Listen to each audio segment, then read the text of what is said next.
Tiền vệ yêu thích của bạn là ai? Xavi,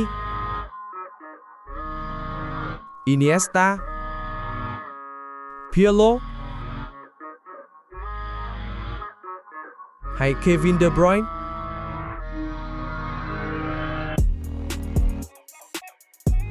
Họ đều là những bộ não kiệt xuất ở giữa sân, nhưng đều đã từ giã sân cỏ hoặc đang dần bước sang bên kia sườn dốc sự nghiệp.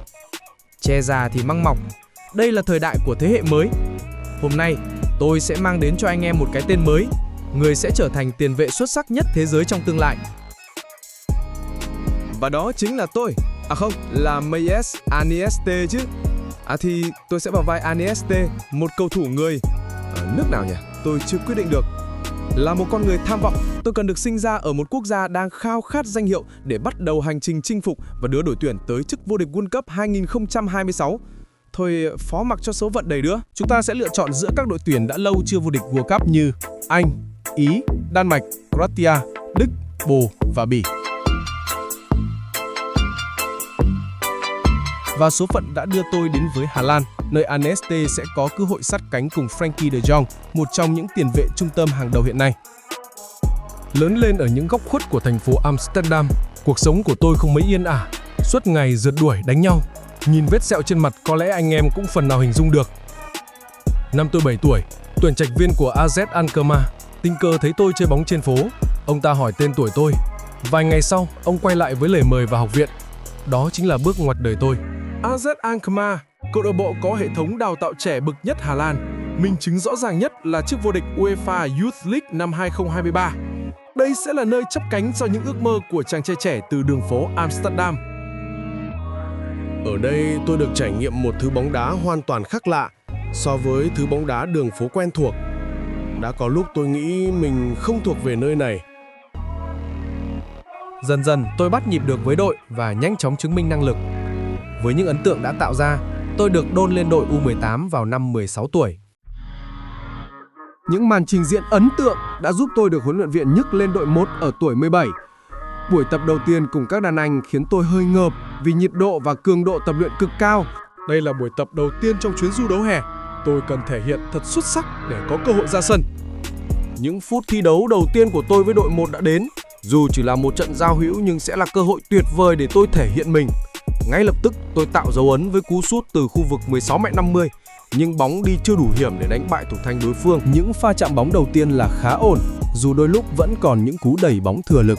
Ngoài ra, những tình huống cắt bóng cũng cho thấy khả năng đọc tình huống và phán đoán tốt. May mắn hơn thì có thể tôi đã có kiến tạo đầu tiên nếu như Parrot chậm lại một nhịp.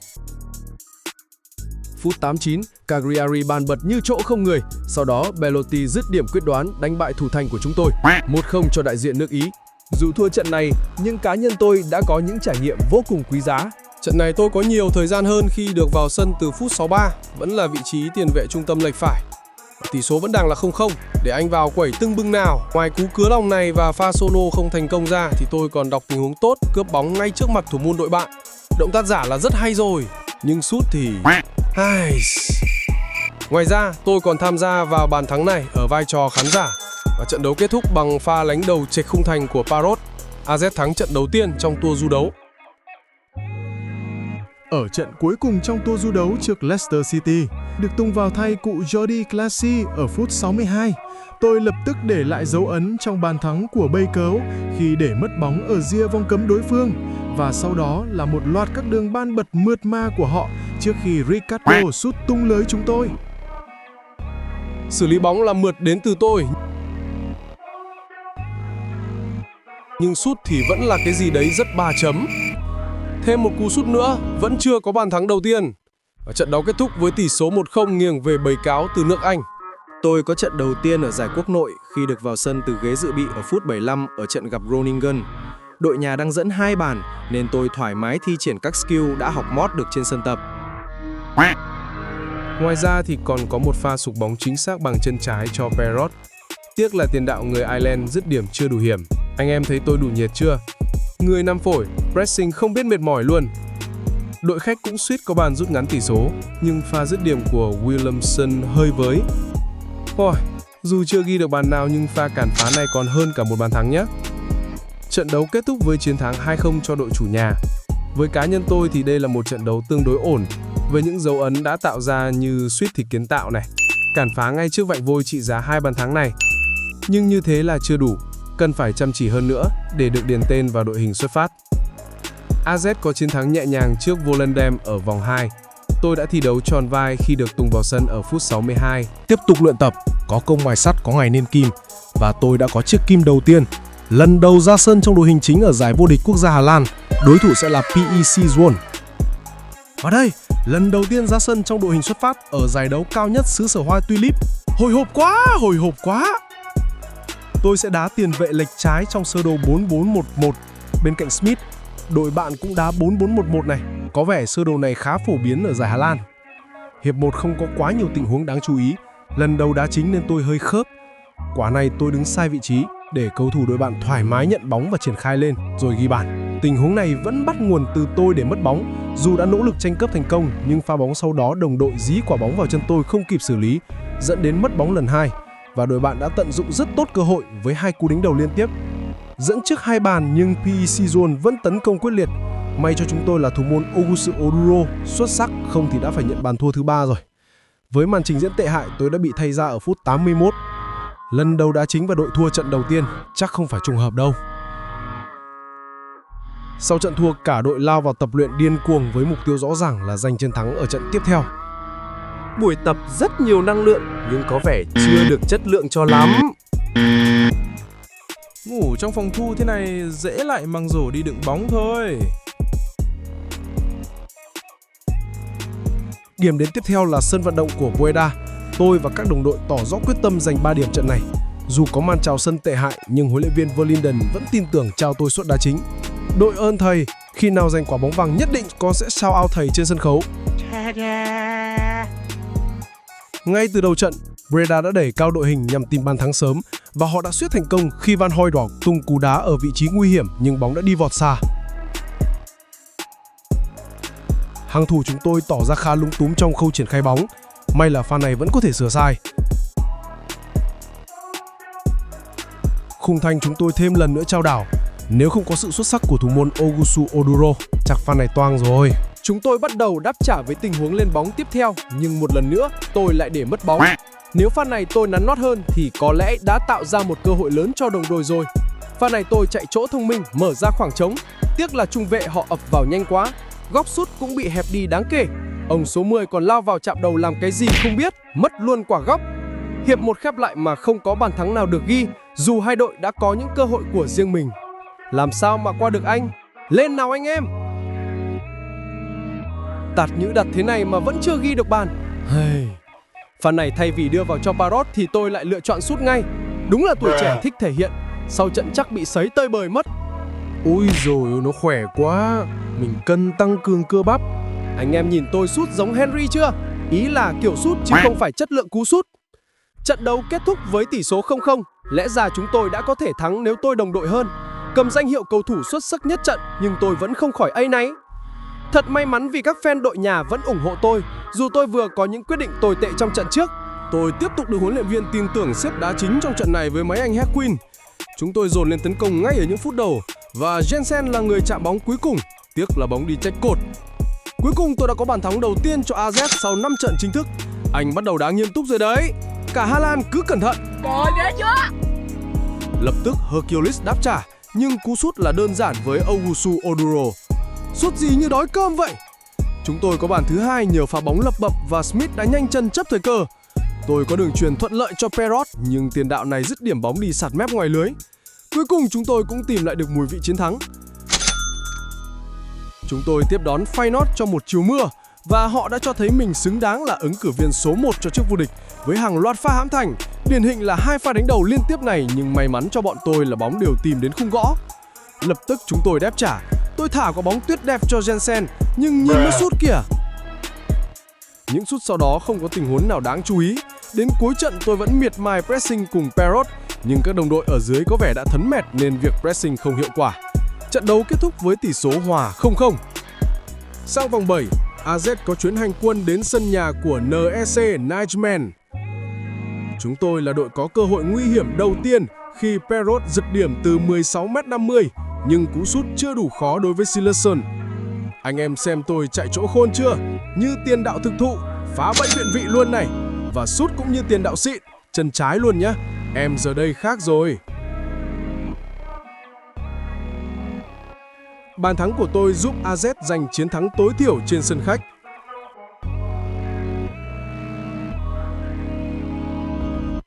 Này đá tốt lắm con dai. Tí về thầy đưa đi tầm quất lành mạnh. He he. Được phỏng vấn à?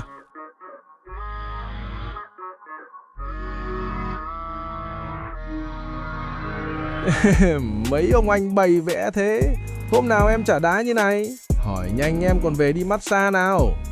Mạng xã hội đang náo loạn vì Anieste lần đầu tiên góp mặt trong đội hình tiêu biểu tuần của chàng trai trẻ 17 tuổi. Đợt tập trung đội tuyển quốc gia lần này tôi chơi được gọi. Dễ hiểu thôi, mình còn trẻ mà đã thể hiện được gì nhiều đâu mà buồn với bã. Mấy ông lểu báo cứ nhét chữ. Ngoài hai tình huống này ra thì đây lại là một trận đấu tệ của cá nhân tôi. Với những tình huống như sút thẳng ra ngoài và làm mất bóng này.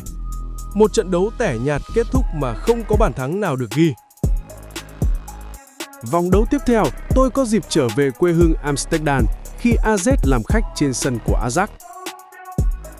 Trận này, ngoài những tình huống xử lý lỗi và sút hỏng ra thì tôi còn có một pha đứng nhìn đối thủ ghi bàn. Với những dấu ấn đấy thì tôi đã được huấn luyện viên mời ra nghỉ ở phút 82. Chúng tôi nhận thất bại tối thiểu trong trận đấu mà đối thủ đã tận dụng cơ hội một cách cực kỳ triệt để.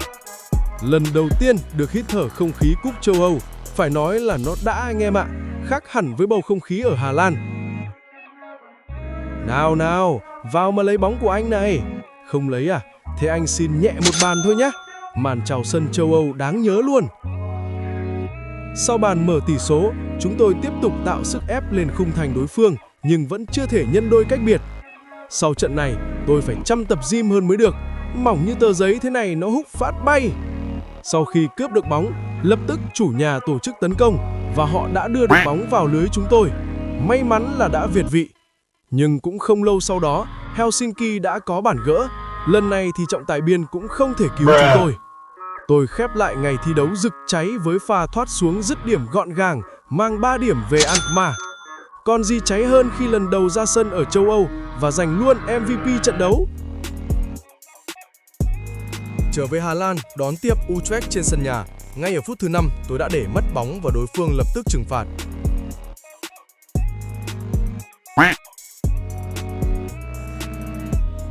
Mãi đến phút 32, chúng tôi mới có một cơ hội rõ rệt ở một pha phản công. Mọi thứ đều hoàn hảo cho đến cú sút của Ibrahim thì góc quá hẹp nên bàn thắng vẫn chưa đến với chúng tôi. Tôi thi đấu mờ nhạt ở giai đoạn sau đó và bị thay ra ở phút 84. Trận đấu khép lại với tỷ số 0-1, một ngày đáng quên với các cổ động viên AZ và cá nhân tôi. Tiếp đón Shelbourne trên sân nhà trong khuôn khổ cúp C3, chúng tôi hướng đến mục tiêu giành 3 điểm để nuôi hy vọng đi tiếp. Dọn cỗ cỡ này rồi mà ông cháu đệm ra ngoài, về chỉnh ngay cái chân đi nhá.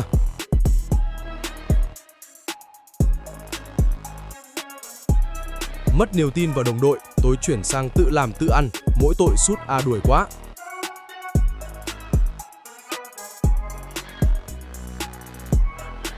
Sút ngu quá nên lại phải chuyền, nhưng đồng đội vẫn chưa tận dụng được cơ hội. Và cuối cùng thì tôi cũng có quả ngọt với pha kiến tạo cho Parrot.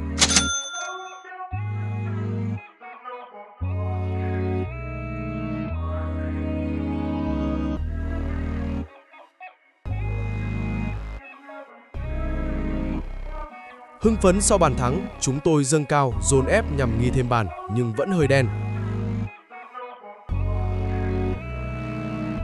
Và bàn thắng thứ hai cũng tới, tôi vẫn đặt dấu ấn với tình huống tiền kiến tạo.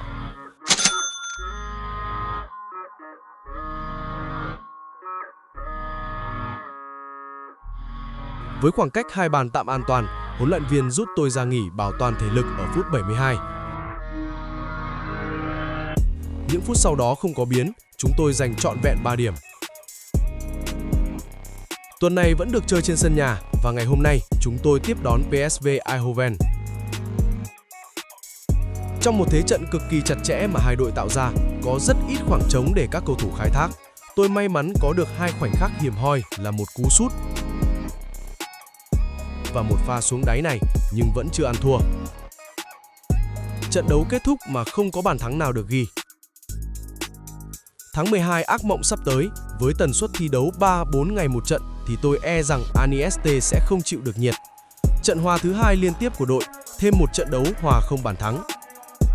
Chuyến hành quân đến London làm khách trên sân của Palace hứa hẹn sẽ rất khó khăn khi đội bóng của Oliver Glasner đang có phong độ cao mùa này.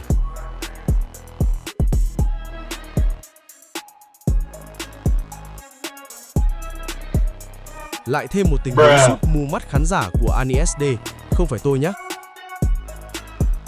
Ông Glasner phải bản lĩnh lắm mới không phì cười ở pha này. Biết mình công ngu nên phải nỗ lực bù thủ, nhưng cũng có vẻ hơi đần. Việc tốt nhất mà tôi có thể làm ở trận này là đứng cổ vũ các đồng đội, nhưng đội nhà vẫn chưa thể có bàn.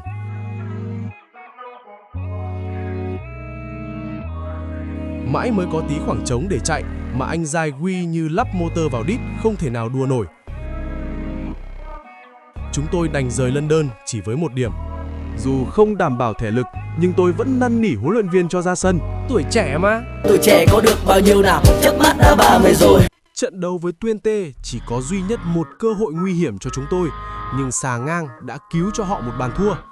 Trận hòa không bàn thắng thứ 4 liên tiếp của AZ, một chuỗi trận đáng quên. Sau chuỗi 4 trận hòa là trận thua đậm trước Đại Bàng tiến lên ở cúp gì đây tôi cũng chưa rõ, khả năng là cúp quốc gia. Đón tiếp Sunderland trên sân nhà ở C3, đấu trường mà chúng tôi đang có phong độ cao, liệu AZ có thể tìm lại cảm giác chiến thắng? Ngay từ đầu trận, chúng tôi đã đẩy cao đội hình nhằm tìm kiếm bàn thắng, nhưng cú dứt điểm này của tôi lại chưa đủ hiếm. Mãi đến phút 70, AZ mới có bàn mở tỷ số trong một pha bóng mà tôi là người tiền kiến tạo.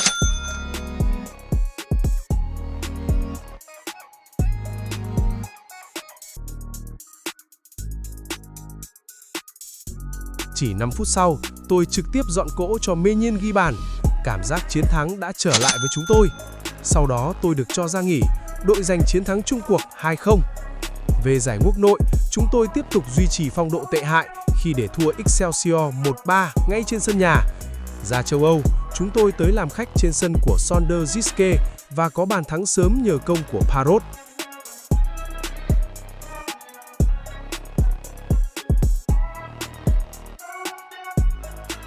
Nhưng chỉ 10 phút sau, đội chủ nhà đã có bàn gỡ. Chúng tôi vung lên kiếm thêm bàn nhưng chưa có duyên. Trận đấu kết thúc với tỷ số hòa 1-1. Tôi lại được xướng tên trên các mặt báo, có vẻ như họ đang nói viên ngọc thô là tôi đang dần được đánh bóng bởi huấn luyện viên Verlinden.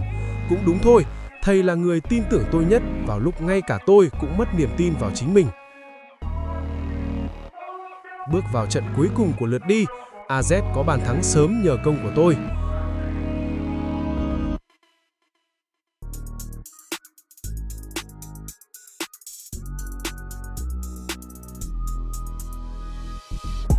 Quả này tôi làm hết từ thu hồi bóng đến kiến tạo, rồi vẫn chưa có bàn thứ 2.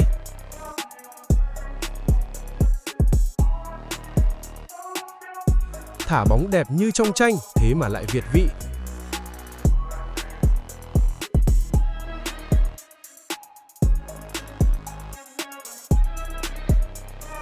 Đúng một cái đầu gối thôi.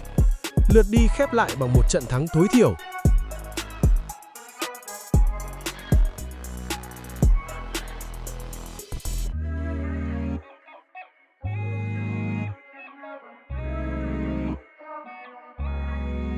Kết thúc lượt đi, chúng tôi là đội ghi bàn kém nhất giải với chỉ 10 bàn thắng, nhưng lại là đội phòng ngự tốt nhất khi chỉ để lọt lưới 8 bàn thua. He he. Cá nhân tôi có 6 bàn và 4 kiến tạo sau 24 trận ra sân, không tệ với một cầu thủ trẻ nhỉ. Với mục tiêu top 4 thì chúng tôi còn phải nỗ lực hơn rất nhiều ở lượt về. Đón xem tôi kéo AZ vào top 4 như thế nào ở tập sau nhé. Bye bye!